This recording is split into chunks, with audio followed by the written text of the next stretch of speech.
Over the next few weeks, the IT department will be bringing you a series of training videos called NetSuite Sneak Peeks.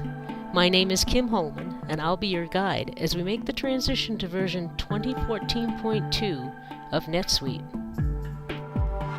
Each training video will be short and take on one basic area of the NetSuite application. So why are we doing this?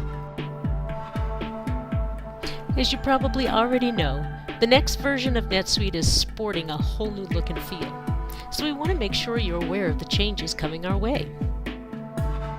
Keep in mind this is primarily a visual redesign with no changes to basic NetSuite functionality, so you won't have to relearn how to use NetSuite. You will, however, need to get used to the new look and feel, so expect a slight learning curve. You might wonder why NetSuite is making these changes. It's not just about getting up to speed with a new modern look, although that's part of it. It's primarily about making the application more intuitive and easier to use. So with that in mind, NetSuite is implementing a variety of changes. Here's what you can expect. A new and larger font that's popular on the web. Better use of white space. Less clutter on the screen. Simpler, brighter color themes. Icons that have been redesigned. The relocation of screen objects. Don't worry, this isn't too extensive. And progressive disclosure. Huh?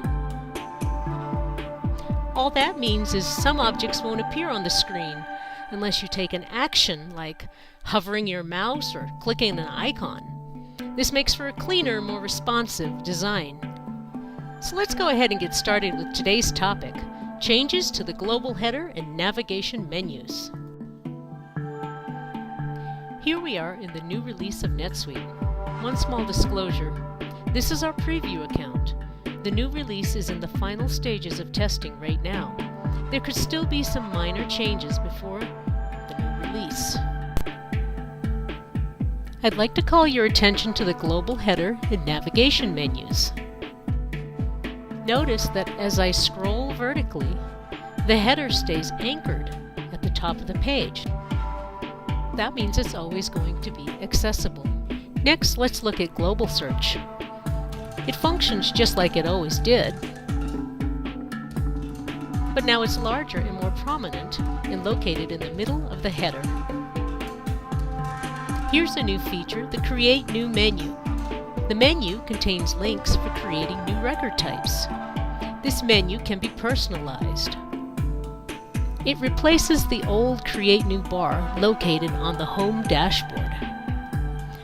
The Roles menu functions pretty much the same and now contains a sign-out link. Need to change your default role? Just click on the Roles icon. The navigation menus have been redesigned to load faster, and the options are larger. Here's a great new feature, vertical scrolling. I just hover my mouse over the arrows and the menu scrolls up and down. Finally, if you're working in a small window, overflow menus have been built into the navigation. I just hover my mouse over the three dots and the menus appear. So that's our first new release sneak peek. In our next video, we'll look at the redesigned dashboard. We'll see the new decluttered look for the portlets and the new visual tool for personalization with drag and drop features. See you next time!